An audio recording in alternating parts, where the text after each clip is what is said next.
Bengali lab চ্যানেলে আপনাদের সকলকে স্বাগত। উপন্যাসের সম্ভারে আজ নিয়ে এসেছি মানিক বন্দ্যোপাধ্যায়ের অন্যতম শ্রেষ্ঠ অনবদ্য উপন্যাস পুতুল নাচের ইতিকথা। উপন্যাসটি প্রথম ধারাবাহিকভাবে প্রকাশিত হয় ভারতবর্ষ পত্রিকায় পৌষ 1341 থেকে অগ্রহায়ণ 1342 পর্যন্ত। গ্রন্থরূপে প্রথম প্রকাশ পায় 1343 বঙ্গাব্দে। শুরু হচ্ছে মানিক বন্দ্যোপাধ্যায়ের পুতুল নাচের ইতিকথা। খালের ধারে প্রকাণ্ড বটগাছটার গুড়িতে ঠেস দিয়া হারু ঘোষ দাঁড়াইয়াছিল। আকাশের দেবতা সেইখানে তাহার দিকে চাহিয়া কটাক্ষ করিলেন। হারুর মাথার কাঁচা পাকা চুল আর মুখের বসন্তের দাগ ভরা রুক্ষ চামড়া ঝলসিয়া পুড়িয়া গেল। সে কিন্তু কিছুই টের পাইল না। শতাব্দীর পুরাতন তরুটির মুখ অবচেতনার সঙ্গে 51 বছরের আত্মমমতায় গড়িয়া তোলা চিন্ময় জগৎটি তাহার চোখের পলকে লুপ্ত হইয়া গিয়াছে। কটাক্ষ করিয়া আকাশের দেবতা দিগন্ত কাঁপাইয়া এক হুঙ্কার ছাড়িলেন। তারপর জোরে বৃষ্টি চাপিয়া আসিল। বটগাছের ঘন পাতাতেও বেশিক্ষণ বৃষ্টি আটকাইল না। হারু দেখিতে দেখিতে ভিজিয়া উঠিল। স্থানটিতে ওজনের ঝাঁঝালো সামুদ্রিক গন্ধ ক্রমে মিলাইয়া আসিল। অদূরের ঝোপটির ভিতর হইতে কেয়ার সুমিষ্ট গন্ধ ছড়াইয়া পড়িতে আরম্ভ করিল। সবুজ রঙের সরু লিকলিকে একটা সাপ একটি কেয়াকে পাকে পাকে জড়াইয়া ধরিয়া আচ্ছন্ন হইয়াছিল। গায়ে বৃষ্টির জল লাগায় ধীরে ধীরে পাক খুলিয়া ঝোপের বাহিরে আসিল। ক্ষণকাল স্থিরভাবে কুটিল অপলক চোখে হারুর দিকে চাহিয়া থাকিয়া তাহার 2 পায়ের মধ্য দিয়া বটগাছের কোটরে অদৃশ্য হইয়া গেল। হারুকে সহজে এখানে কেহ আবিষ্কার করিবে এরূপ সম্ভাবনা কম। এদিকে মানুষের বসতি নাই। এদিকে আসিবার প্রয়োজন কাহারও বড় একটা হয় না। সহজে কেহ আসিতেও চায় না। গ্রামের লোক ভয় করিতে ভালোবাসে। গ্রামের বাহিরে খালের এপারের ঘন জঙ্গল ও গভীর নির্জনতাকে তাহারা ওই কাজে লাগাইয়াছে।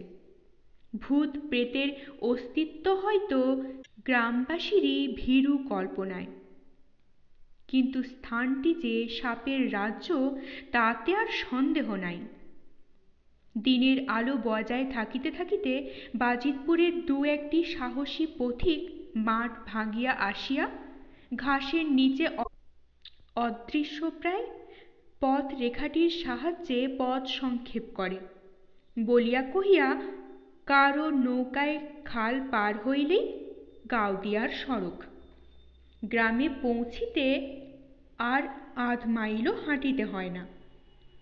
চণ্ডীর মা মাঝে মাঝে দুপুরবেলা এদিকে কাঠ কুড়াইতে আসে। যামিনী কবিরাজের চেলা সপ্তাহে একদিন গুল্ম লতা কুড়াইয়া লইয়া যায়। কার্তিক অঘ্রাণ মাসে ভিনগাঁয়ে সাপুরে কখনো সাপ ধরিতে আসে। আর কেহ ভুলিয়াও এদিকে পা দেয় না। বৃষ্টি থামিতে বেলা কাবার হইয়া আসিল। আকাশের এক প্রান্তে ভীরু লজ্জার মতো একটু রঙের আভাস দেখা দিল।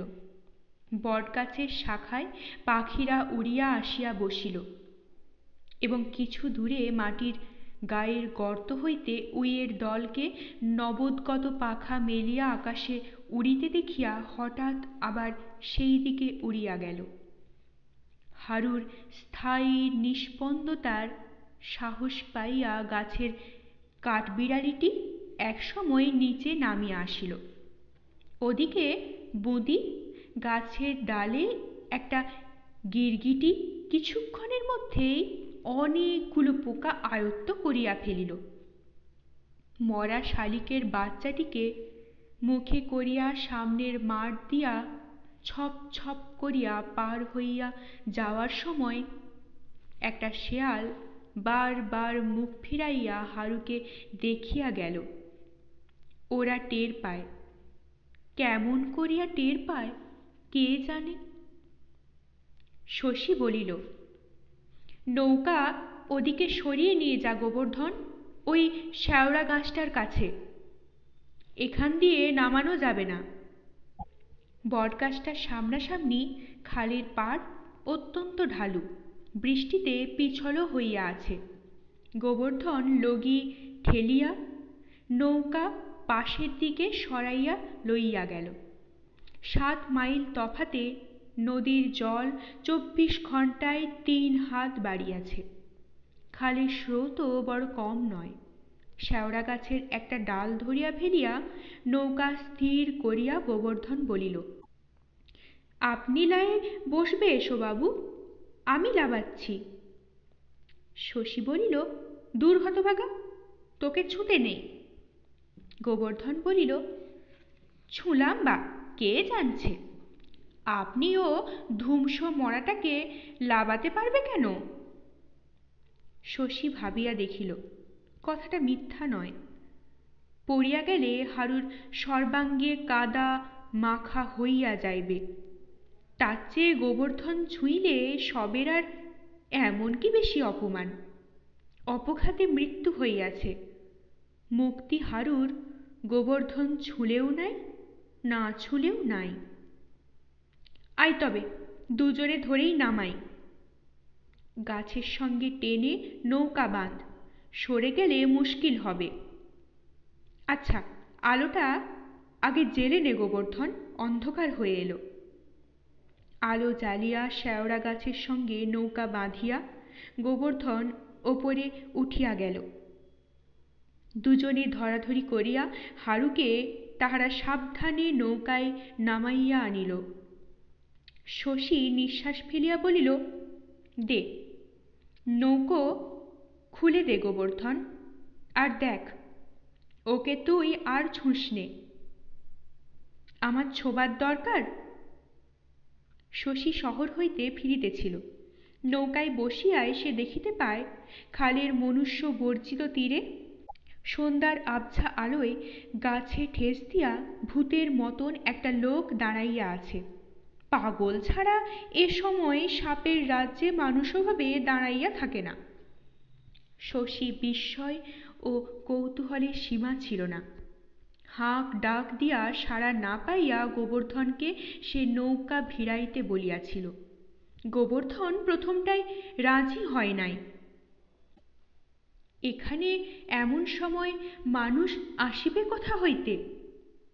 শশীরও চোখের ভুল। সত্য সত্যই সে যদি কিছু দেখিয়া থাকেও ওই কিছুটির ঘনিষ্ঠ পরিচয় লইয়া আর কাজ নাই। মানে মানে এবার বাড়ি ফেরাই ভালো।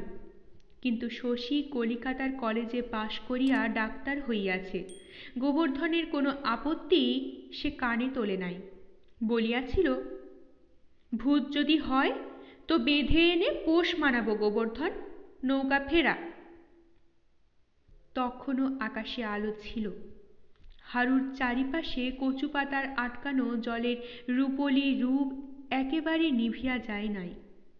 কাছে গিয়া হারুকে দেখিবা মাত্র শশী চিনিতে পারিয়াছিল।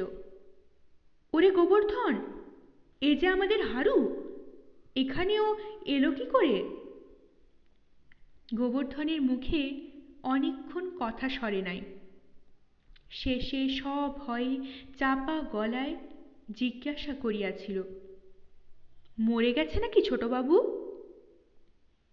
মরে গেছে, বাজ পড়েছিল। আহা, চুলগুলো বেবাক জ্বলে গেছে গো।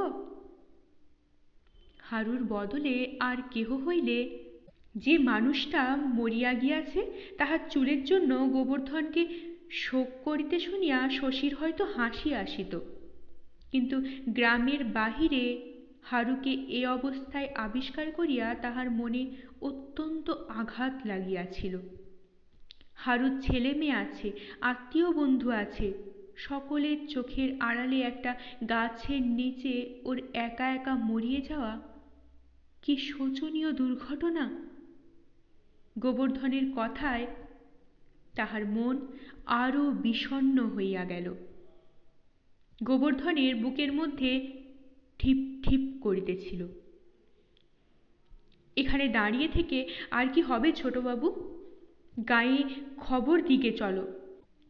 এমনিভাবে ফেলে রেখে চলে যাব গোবর্ধন? তার আর করছো কি? গা থেকে লোকজন নিয়ে ফিরতে ফিরতে শেয়াল যদি টানাটানি আরম্ভ করে দেয়? গোবর্ধন শিহরিয়া বলিয়াছিল, তবে কি করবে ছোটবাবু? হাঁকতো যদি কেউ আসে। কিন্তু এই বাদল সন্ধ্যায় আশেপাশে কে আছে যে হাঁকিলে ছুটিয়া আসিবে? নিজের হাঁক শুনিয়া গোবর্ধন নিজেই চমকাইয়া উঠিল। আর কোনো ফল হয় নাই। রসুলপুরের হাটের দিন খালে অনেক নৌকা চলাচল করে। আজ কতক্ষণে আর একটি নৌকার দেখা মিলিবে, একেবারে মিলিবে কিনা তাহারও কিছুই স্থিরতা নাই। হারুকে নৌকায় নামাইয়া লওয়ার কথাটা তখন শশীর মনে হয়। নৌকা খুলিবা মাত্র স্রোতের টানে গতি লাভ করিল। গলুইয়ের ওপর দাঁড়াইয়া লগিটা ঝপ করিয়া জলের মধ্যে ফেলিয়া গোবর্ধন হঠাৎ ঔৎসুক্যের সঙ্গে জিজ্ঞাসা করিল, একটা কথা কও ছোটবাবু, উহার মুক্তি নাই তো? শশী হাল ধরিয়া বসিয়াছিল, হাই তুলিয়া বলিল, কি জানি গোবর্ধন, জানি না। তাহার হাই তোলাকে বিরক্তির লক্ষণ মনে করিয়া গোবর্ধন আর কিছুই বলিতে সাহস পাইল না। শশী বিরক্ত হয় নাই, অন্যমনস্ক হইয়া গিয়াছিল। হারুর মরণের সংস্রবে আকস্মাৎ আসিয়া পড়িয়া শশীর কম দুঃখ হয় নাই, কিন্তু তার চেয়েও গভীরভাবে নাড়া খাইয়াছিল জীবনের প্রতি তাহার মমতা। মৃত্যু এক একজনকে এক একভাবে বিচলিত করে। আত্মীয় পরের মৃত্যুতে যাহারা মর মানবের মতো শোক করে, শশী তাহাদের মতো নয়।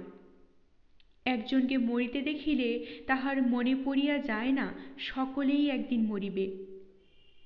চেনা অচেনা আপন পর যে যেখানে আছে প্রত্যেকে, এবং সে নিজেও। শ্মশানে শশীর শ্মশান বৈরাগ্য আসে না। জীবনটা সহসা তাহার কাছে অতি কাম্য, অতি উপভোগ্য বলিয়া মনে হয়। মনে হয় এমন একটা জীবনকে সে যেন এতকাল ঠিকভাবে ব্যবহার করে নাই। মৃত্যু পর্যন্ত অন্যমনস্ক হইয়া বাঁচিয়া থাকার মধ্যে জীবনের অনেক কিছুই যেন তাহার অপচয়িত হইয়া যাইবে। শুধু তাহার নয়, সকলের জীবনে এই ক্ষতি প্রতিকারহীন। মৃত্যুর সান্নিধ্য এইভাবে এই দিক দিয়া শশীকে ব্যথিত করে। কিছু দূর সোজা গিয়া গাওদিয়ার প্রান্তভাগ ছুঁইয়া খাল পূব দিকে পরিবর্তন করিয়াছে। বাঁকের মুখে গ্রামের ঘাট। গাওদিয়া ছোট গ্রাম, ব্যবসা বাণিজ্যের ধার বিশেষ ধারে না। ঘাটও আর কিছুই নয়, কোদাল দিয়া কয়েকটি ধাপ কাটিয়া দেওয়াই হইয়াছে মাত্র। ঘাটের ওপরে একটা টিনের চালা আছে। পাটের সময় সেখানে পাট জমাইয়া বাজিতপুরের শশীর ভগ্নিপতি নন্দলালের গুদামে চালান দেওয়া হয়। ৩-৪ ক্ষেপ চালান গেলেই কাউদিয়ার পাট চালানের পাট ওঠে। তারপর সারা বছর চালাটা পড়িয়া থাকে খালি। গরু ছাগল মানুষ যাহার খুশি ব্যবহার করে, কেহ বারণ করিতে আসে না। চালার সামনেই চণ্ডীর মার ছেলে চণ্ডী সারাদিন একটা কাঠের বাক্সের ওপর কয়েক প্যাকেট লাল নীল কাগজ মোড়া বিড়ি আর রেকাবিতে ভিজা ন্যাকড়ায় ঢাকা কয়েক খেলি পান সাজাইয়া বসিয়া থাকে। ঘাটে কয়েকটি ছোট বড় নৌকা বাঁধা ছিল, কিন্তু তাদের মধ্যে একটিতেও এখন না আছে আলো, না আছে মানুষ। গোবর্ধনের মনে ভয় ছিল, তাহাকে নৌকায় পাহারা রাখিয়া শশী হয়তো নিজেই গ্রামে যাইতে চাহিবে। ঘাটে নৌকা বাঁধিয়াই সে তাই বলিল, আমি তাহলে গায়ে খবর দিগে ছোটবাবু। শশী বলিল, যা, পা চালিয়ে যাস গোবর্ধন। আগে যাবি গোয়ালাপাড়ায়, নিতাই সুদেব বংশী ওরা সবাই যেন ছুটে চলে আসে। বলিস আমি অন্ধকারে মরা আগলে বসে রইলাম, আলোটা তুই নিয়ে যা। যেতে যেতে ঘুটঘুটে অন্ধকার হবে, পিছল রাস্তা। আলো লইয়া গোবর্ধন চলিয়া গেল। এতক্ষণে সন্ধ্যা হইয়াছে। আকাশ খুঁজিলে হয়তো এখনো একটু ধূসর আভা চোখে পড়ে, কিন্তু অন্ধকার দ্রুত গাঢ় হইয়া আসিতেছে। শশী ভাবিল, আর 15-20 মিনিট দেরি করিয়া বটগাছটার কাছে পৌঁছিলে হারুকে সে ঠাহর করিতে পারিত না। খাল দিয়া যাতায়াত করিবার সময় ভূত ও সাপের রাজ্যটির দিকে সে বরাবর চোখ তুলিয়া তাকায়। আজও তাকাইত, কিন্তু হারুকে তাহার মনে হইত গাছের গুড়িরই একটা অংশ। হয়তো মানুষের আকৃতির সঙ্গে গাছের অংশটির সাদৃশ্য লক্ষ্য করিয়া আর হারুর পরনের কাপড়ের শ্বেতাভ রহস্যটুকুর মানে না বুঝিয়া তাহার একটু শিহরণ জাগিত মাত্র। হারু ওইখানেই পড়িয়া থাকিত। কতদিন পরে শেয়ালের দাঁত ও শকুনির চঞ্চুতে সাপ করা হাড় কয়খানি তাহার মানুষ আবিষ্কার করিত কে জানে। পঞ্চুকে চণ্ডীর মা যেমন আবিষ্কার করিয়াছিল, সর্বাঙ্গে খাবলা খাবলা পচা মাংস, কোথাও হাড় বাহির হইয়া পড়িয়াছে, 2 হাতের মুঠোর মধ্যে প্রকাণ্ড খড়ির সাপটা শুকাইয়া হইয়া আছে একেবারে দড়ি। স্রোতের বেগে নৌকা মৃদু মৃদু দুলিতেছিল। নৌকার গলুইয়ে সে দোলন একটা জীবন্ত প্রাণীর অস্থিরতার মতো পৌঁছিতেছে। নড়িয়া চড়িয়া শশী একসময় সোজা হইয়া বসে। মনে একটা বিড়ি ধরাইবার ইচ্ছা জাগিতেছিল, কিন্তু সেটুকু উৎসাহ সে যেন পায় না। তাহার চোখের সামনে চারিদিক ক্রমে গাঢ় অন্ধকারে ঢাকিয়া যায়। তীরের গাছগুলি জমাট বাঁধা অন্ধকারের রূপ নেয়। জলের ওপর জনহীন নৌকা কখনো হালকা ছায়ার মতো আলগোছে ভাসিতে থাকে। মাথার ওপর দিয়া অদৃশ্য প্রায় কতকগুলি পাখি শাঁ শাঁ শব্দ করিয়া উড়িয়া যায়। চারিদিকে জোনাকি ঝিকমিক করিতে আরম্ভ করে। এত কাছেও হারুর মুখ ঝাপসা হইয়া যায়। তাহার মুখখানা ভালো করিয়া দেখিবার চেষ্টায় ব্যর্থ হইয়া সে যে মরিয়া গিয়াছে এই সত্যটা শশী যেন আবার নতুন করিয়া অনুভব করে। ভাবে, মরিবার সময় হারু কি ভাবিতেছিল কে জানে। কোনো কল্পনা কোনো অনুভূতির মাঝখানে তাহার হঠাৎ ছেদ পড়িয়াছিল। মেয়ের জন্য পাত্র দেখিতে হারু বাজিতপুরে গিয়াছিল, এটা শশী জানিত। পথ সংক্ষেপ করিবার জন্য ওই বিপথে সে পাড়ি জন্মাইয়াছিল। পথ তাহার সংক্ষিপ্তই হইয়া গেল, পাড়িও জমিল ভালোই। ঘণ্টা দুই পরে গোটা তিনেক লণ্ঠন সঙ্গে করিয়া হারুর 7-8 জন স্বজাতি আসিয়া পড়িল। নিস্তব্ধ ঘাটটি মুহূর্তে হইয়া উঠিল মুখরিত। শশী সাগ্রহে জিজ্ঞাসা করিল, নিতাই এসেছ নিতাই? নিতাই সাড়া দিল, আজ্ঞে এই যে আমি ছোটবাবু। নিতাইয়ের দায়িত্বজ্ঞান প্রসিদ্ধ। শশী অনেকটা ভরসা পাইল। হারুর বাড়িতে খবর দেওয়া হয়েছে নিতাই? হয়েছে ছোটবাবু। আলো উঁচু করিয়া ধরিয়া সকলে তাহারা ভিড় করিয়া হারুকে দেখিতে লাগিল। গোবর্ধনের কাছে ব্যাপারটা তাহারা আগাগোড়া শুনিয়াছিল, শশীর কাছে আর একবার শুনিল। তারপর ঘাটের খাঁজের ওপর উবু হইয়া বসিয়া আরম্ভ করিয়া দিল জটলা। কিছুক্ষণের মধ্যে শশীর মনে হইল হারুর পরলোকগমন ওদের কথার মধ্যেই এতক্ষণে শোচনীয় হইয়া উঠিতেছে।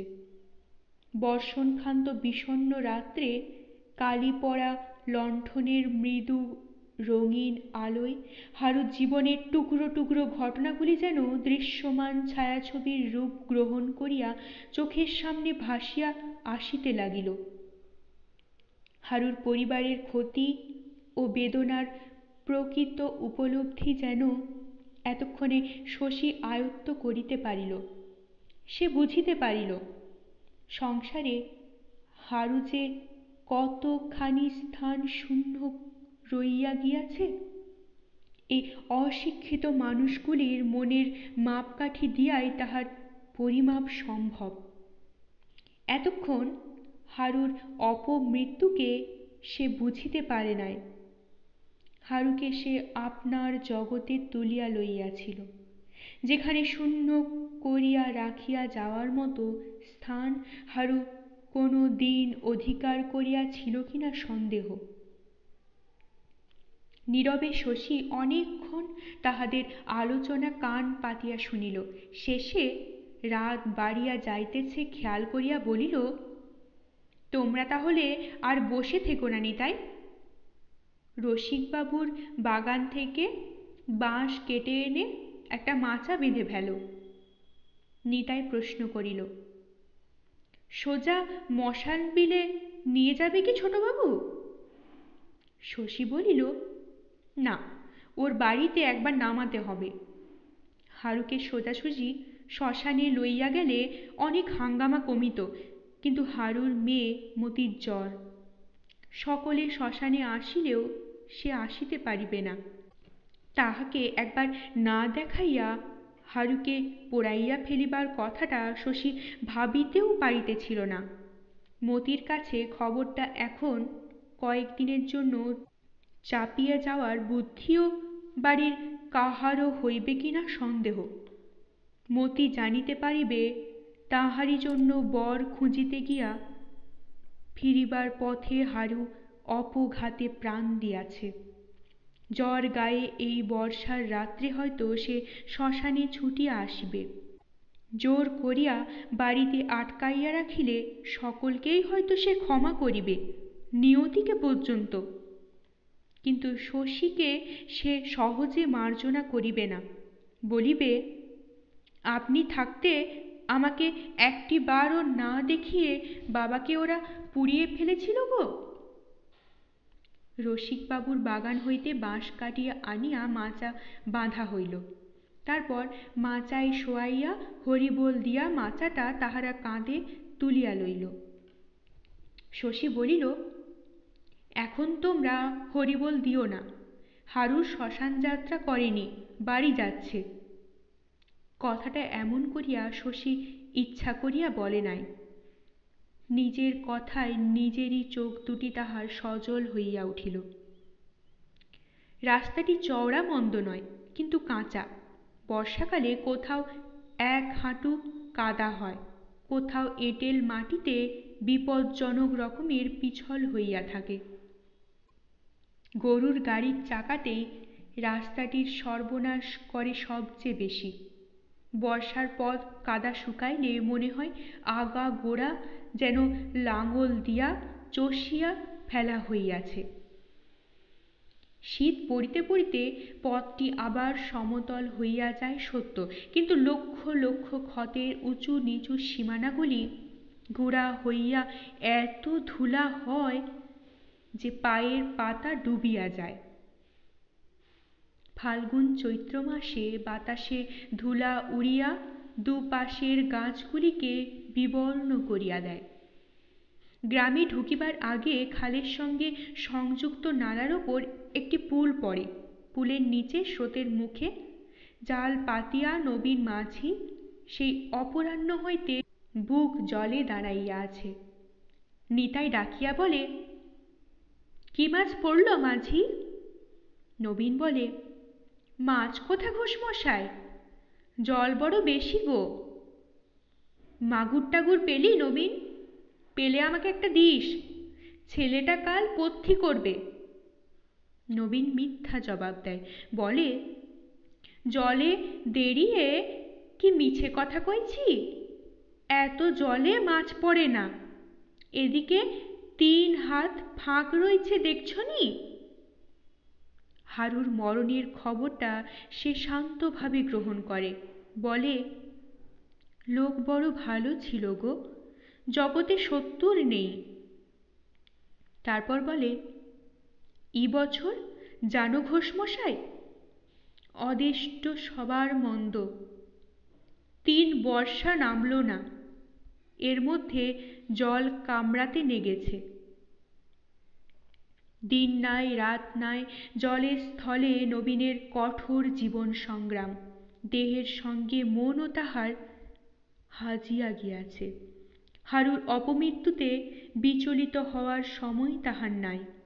অথচ এদিকে মমতাও জানে 10 বছরের ছেলেটা বিকাল হইতে পুলের ওপর ঠাই দাঁড়াইয়া আছে। জলে নামিয়া বাপের মতো সেও মাছ ধরিতে চায়, কিন্তু নবীন কোনো মতে অনুমতি দেবে না। রেতে লয় বাপ, জ্বর হবে, কাল বিহানে আসিস। বিহানে জল রইবে নি বাবা?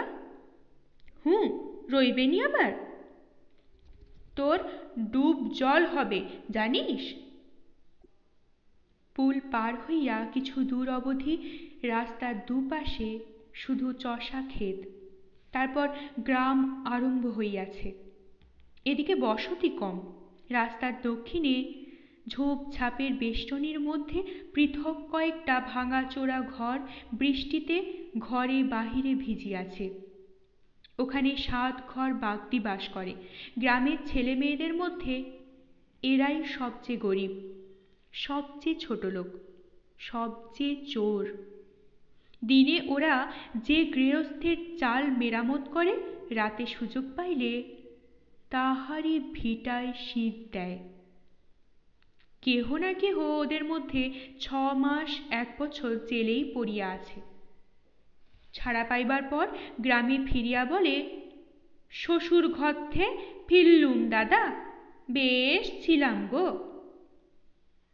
এটুকু পার হইয়া গেলে বসতি ঘন হইয়া আসে। বাড়ি ঘরের উন্নত অবস্থা চোখে পড়ে।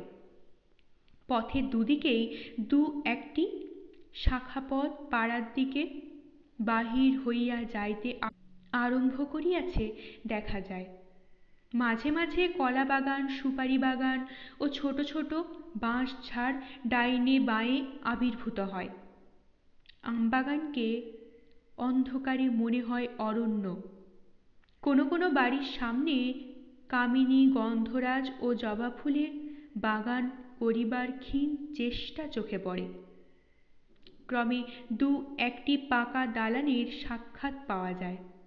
বাড়িগুলি আগাগোড়া দালান নয়, এক ভিটায় 2খানা ঘর হয়তো ইটের, বাকিগুলি শনে ছাওয়া ছাঁচের বেড়ায় গ্রামেরই চিরন্তন নিজস্ব নীড়।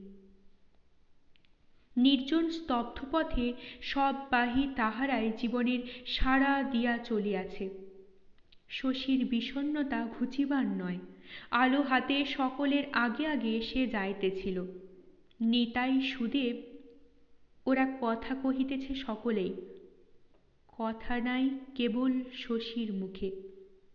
পথের ধারে কোনো বাড়িতে আলো জ্বলিতেছে দেখিলে তাহার ইচ্ছা হয় হাঁক দিয়া বাড়ির লোকের সাড়া নেয়। 1 মিনিট দাঁড়াইয়া অকারণে বাড়ির সকলের কুশল জিজ্ঞাসা করে। তাহার সাড়া পাইয়া কান্নার রোল তুলিবে না এমন একটি পরিবারের খবর না লইয়া হারুর বাড়ির দিকে চলিতে সে যেন জোর পাইতেছিল না। খানিক আগাইয়া বাজার। এখানে গ্রাম জমাট বাঁধিয়াছে। দোকানপাটের সংখ্যা কম নয়, কিন্তু বাদলের রাত্রি গভীর হওয়ার আগে সবগুলি দোকানই এখন বন্ধ হইয়া গিয়াছে। রাস্তার বাঁ দিকে একটা ফাঁকা জায়গায় কতগুলি টিনের চালা। একদিন অন্তর ওখানে বাজার বসে। কোথা হইতে এক সন্ন্যাসী আসিয়া একটা চালার নিচে আশ্রয় লইয়াছে। সম্মুখে তাহার ধুনির আগুন। আগুনে সন্ন্যাসী মোটা মোটা রুটি সেকিতেছিল। ওদিকের চালাটার লোম ওঠা শীর্ণ কুকুরটা থাবায় মুখ রাখিয়া তাহাই দেখিতেছিল। শশী তাড়াতাড়ি আগাইয়া গেল। পা বারবার জল কাদা ভরা গর্তে গিয়া পড়িতেছিল। মনের গতির আজ সে ঠিক ঠিকানা পাইতেছিল না। শ্রীনাথ দাসের মুদিখানার পাশ দিয়া কায়েতপাড়ার পথটা বাহির হইয়া গিয়াছে। হারুর বাড়ি এই পথের শেষ সীমায়। তারপর আর বাড়িঘর নাই। ক্রোশব্যাপী মাঠ নিঃসাড়ে পড়িয়া আছে। পথের মোড়ে বকুল গাছটির গোড়া পাকা বাঁধানো। বিকালের দিকে এখানে প্রত্যহ সরকারি আড্ডা বসে। আলোটা ওইখানে নামাইয়া রাখিয়া শশী একটা বিড়ি ধরাইল। চাহিয়া দেখিল গাছের নিচে শুকনো ডাল ও কাঁচা পাকা পাতার সঙ্গে পাতার ওপরে ন্যাকড়া জড়ানো একটা পুতুল পড়িয়া আছে। পুতুলটা শশী চিনিতে পারিল। বৈশাখ মাসে বাজিতপুরের মেলায় শ্রীনাথের দোকানে বসিয়া 1 ঘণ্টা বিশ্রাম করার মূল্যস্বরূপ তাহার মেয়েকে পুতুলটা কিনিয়া দিয়াছিল। বিকালে বৃষ্টি থামিলে এখানে খেলিতে আসিয়া শ্রীনাথের মেয়ে পুতুলটা ফেলিয়া গিয়াছে। রাত্রে পুতুলের শোকে মেয়েটা কাঁদিবে। সকালে বকুলতলা খুঁজিতে আসিয়া দেখিবে পুতুল নাই। পুতুলটা কে লইয়াছে মেয়েটা তাহা জানিতে পারিবে না। শশী কেবল অনুমান করিতে পারিবে, যামিনী কবিরাজের বউ ভোর ভোর বকুলতলা ঝাঁট দিতে আসিয়া দেখিতে পাইয়া তুলিয়া লইয়া গিয়াছে। যামিনী কবিরাজের বউ চোরও নয়, পাগলও নয়। মাটির পুতুলে সে লোভ করে না, কিন্তু প্রণাম করিয়া যে গাছের তলা বাঁধানো সেটা দেবধর্মী। মুখ তুলিতেই সামনে অত বড় একটা পুতুল পড়িয়া থাকিতে দেখিলে এ কথা মনে হওয়ার মধ্যে বিস্ময় কি আছে যে এ কাজ দেবতার? এই তাহার ইঙ্গিত। পুতুলটি আরো খানিকটা গাছের গোড়ার দিকে ঠেলিয়া দিয়া আলোটা তুলিয়া লইয়া শশী আগাইয়া গেল। বলিল, সাবধানে পা ফেলো নিতাই, আস্তে পা ফেলে চলো। ফেলে দিয়ে হারুকে কাদা মাখিও না যেন। কি রাস্তা! কায়েতপাড়ার সংকীর্ণ পথটির দুদিকে বাঁশ ঝাড়ে মশা ভন ভন করিতেছিল। যামিনী কবিরাজের গোয়ালের পেছন দিকটাতে 3 মাসের জমানো গোবর পচিয়া উঠিয়াছে। ডোবার মধ্যে সারা বছর ধরিয়া গজানো আবঝার জঙ্গল এখন বর্ষার ডুবুডুবু জলের তলে হাঁপাইয়া হাঁপাইয়া বিষাক্ত হইয়া উঠিয়াছে। খানিক দূরে আগাইয়া হারুর বউয়ের মরা কান্না তাহাদের কানে ভাসিয়া আসিল। ভালো লাগলে অবশ্যই লাইক করবেন, শেয়ার করবেন। পরবর্তী পর্বে চোখ রাখতে চ্যানেলটিকে অবশ্যই সাবস্ক্রাইব করবেন ও প্রতিটি পর্ব মিস না করার জন্য বেল আইকনটি প্রেস করবেন। আপনাদের অভিমত কমেন্ট বক্সে অবশ্যই জানাবেন। অনেক ধন্যবাদ। নমস্কার।